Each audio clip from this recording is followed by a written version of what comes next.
Farzand ne'mati omonat. Kecha ta'tillari boshlandi farzandlarimizni. Hademay 2 oyda tugaydi. O'g'limizni 2 oylik rejasi, programmasi qayerda, qanday?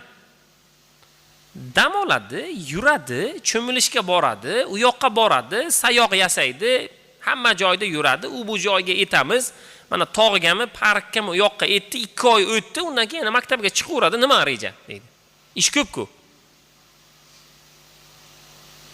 Birodar, 2 oy maktab davri, kechqurun, bugungi kunda internetga sarflagan vaqti, behuda televizorga qaragani, uning sog'lig'i, har bir olgan nafasiga javob berasiz. Hozir bu arzimas bizga.